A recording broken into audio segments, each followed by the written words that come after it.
हे माँ सरस्वतीच्या प्रतिमेला वंदन करतो आणि शिक्षणाचे आद्यजनक म्हणता येईल अशा महात्मा फुले यांच्या प्रतिमेला सुद्धा नमन करतो. सन्माननीय ज्ञानपीठ, व्यासपीठ आणि सर्वात महत्त्वाचं कबीरचं एक वाक्य मला खूप आठवते. गुरु कुमार शिष्य कुंभ है, गुरु कुमार शिष्य कुंभ है, घड़ी घड़ी घड़ी घड़ी काढ़े खोट, अंतर सहार हाथ दे, अंतर हात सहार दे, बाहर बाहेचो, बाहर बाहेचो. म्हणजे गुरु हा कुमार आहे आणि शिष्य हा कुंभ आहे. कुंभ म्हणजे मडका. आणि जेव्हा तो मडका बनवतो ना तर मडक्याच्या आतून अंतर हात सहार दे, आतून एक हात सहाऱ्यासाठी असतो आणि बाहेरून तो थपथप करत असतो तुमच्यामधले खोट गुण काढण्यासाठी. अशा इथल्या सर्व गुरुजनांना माझा नमस्कार. आणि सर्वात महत्त्वाचं, या आसमानतात या प्रांगणात ज्यांचा सुगंध नेहमी दरवळत असतो असे माझे सर्व विद्यार्थी मित्र, आज निरोपाचा क्षण आहे. असं म्हणतात की हा निरोपाचा क्षण नाही, शुभेच्छांचा सण आहे. शुभेच्छा देतोय मी तुम्हाला. निरोपाचा क्षण नाही, शुभेच्छांचा सण आहे. पाऊल बाहेर पडताना रेंगाळणारं मन आहे, पाऊल बाहेर पडताना रेंगाळणारं मन. तुम्हाला आज बघा वर्ग 10च्या मुलांना जाणवेल की इथून जाण्याची इच्छा नाही होणार. कारण कसं आहे, ही जी शाळा आहे एक प्रकारचं घर झालंय. असं म्हणतात की आई आपली पहिली शाळा असते. कारण प्रत्येक गोष्टी तुम्ही ऐकू शकता. आई ही आपली पहिली शाळा असते आणि शाळा आपली दुसरी आई असते. आणि या दुसऱ्या आईला सोडून जाण्याची ही वेळ आली. या घरट्याला सोडून जाण्याची वेळ आली आहे. क्षण तसा भावनिकच आहे आणि असायलाही हवा. परंतु ते म्हणतात ना, बऱ्याच मुलांनी ते सांगितलं की उडत्या पाखरांना परतीची तमान असावी, नजरेत नेहमी सदा नवी दिशा असावी. घरट्याचं काय, येता येईल तेव्हाही. मी बांधता येईल नाही मला तिथं, येता येईल केव्हाही. कारण या घरट्यात तुम्हाला परत यायचंय. घरट्याचं काय, येता येईल केव्हाही. क्षितिजाई पलीकडे झेप घेण्याची जिद्द असावी, क्षितिजाई पलीकडे झेप घेण्याची जिद्द असावी. मोठी जिद्द आहे. क्षितिजा पलीकडे तुम्ही झेप घ्या. ऐकू येते बेटा माझं? तुम्ही खूप यशस्वी व्हा. आजच्या कार्यक्रमाला आमची हीच तुम्हाला शुभेच्छा आहे. यशस्वी व्हा. आता यशस्वी म्हणजे नक्की काय हे पण समजलं पाहिजे. कधी म्हणायचं यशस्वी? तर मला एवढं सांगायचंय की एवढं कर्तृत्व करा की ज्यावेळेस तुमचे शिक्षक, तुमचे आईवडील जेव्हा तुमच्या कर्तृत्वावर टाळ्या वाजवतील तेव्हा तुम्ही यशस्वी झाल. त्या दिवसाची आपण वाट पाहतो. त्यासाठी काय करावं लागेल मी तुम्हाला आजही सांगतो आणि पहिलेही सांगत होतो.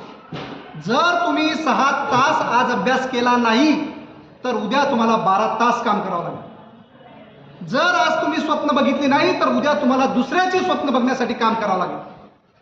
जर आज तुम्ही आमच्या शिक्षकांचे, आईवडिलांचे बोलणे ऐकून घेतले नाही तर उद्या तुम्हाला लोकांचे बोलणे ऐकावं लागतं. म्हणून ती मेहनत आज करा.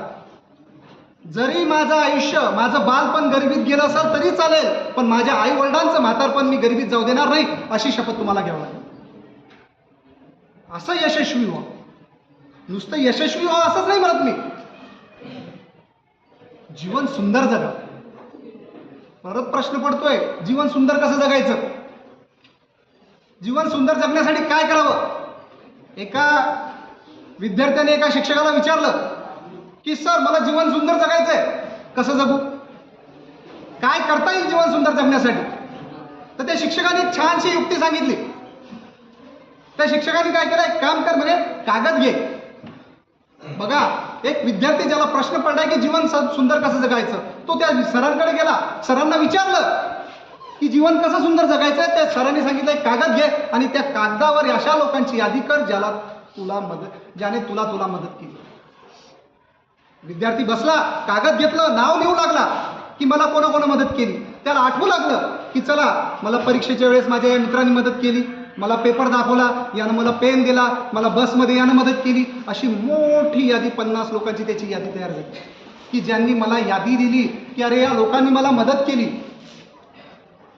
मग तो यादी घेऊन त्या सरकडे गेला आणि सरांना दाखवला, सर ही माझी यादी, 50 लोकांनी मला आतापर्यंत 50-60 लोकांनी मला मदत केली. सरांनी म्हटलं ठीक आहे, आता एक काम कर, दुसरी यादी घे आणि ती यादीमध्ये तू कोणाकोणाला मदत केली हे.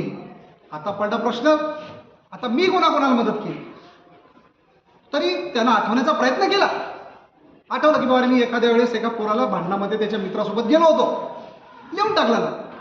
एखाद्याला एखादा पेन दिला, लिहून टाकला. ओढून ताडून त्याची 4-5 नावं मदत केल्याची झाली.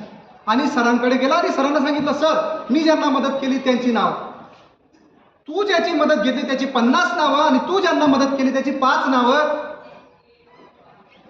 तेव्हा सरांनी सांगितलं की जेव्हा तुझी दुसरी यादी पहिल्या यादीपेक्षा मोठी होईल ना, तेव्हा जीवन सुंदर होईल. मुलांनो, दुसऱ्यांना मदत करायचंय, या समाजात राहायचं आहे, त्या समाजाचे ऋण फेडायचे, यशस्वी व्हायचं ते आई वडिलांसाठी आणि सुंदर जगायचं या समाजासाठी. आमचं काय, आमचं काय, तुम्ही पठाले बघितलंय, आम्ही वर्गात येतो, शिकवतो, फळ्यावर अक्षर लिहितो आणि आमचा पिरियड झाल्यानंतर आम्ही काय करतो, फळ्यावरची अक्षरं पुसून टाकतो. दुसरे शिक्षक येतात, ते लिहितात, फळ्यावरची अक्षरे पुसून टाकतात. पण ती पुसलेली अक्षरं तुमचं भविष्य घडवत असतात हे लक्षात ठेवा. आणि काहीच मुलं असतात ती मनात करून ठेवत असतात आणि त्या अक्षरासारखे तर आम्ही आहोत.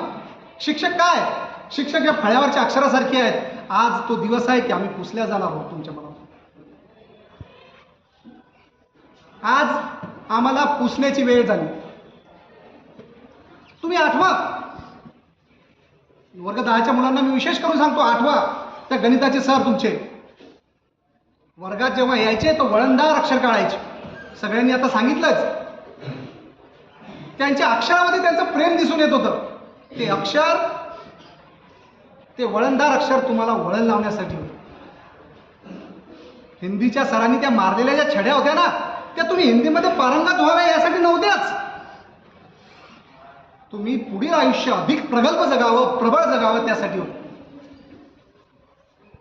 मराठीच्या सरांचं ते रागवणं आठवलं, ते बोलणं, मराठीच्या सराचं ते रागवणं, ते बोलणं कशासाठी होतं, तुम्हाला जीवनाचं व्याकरण समजावं त्यासाठी होतं.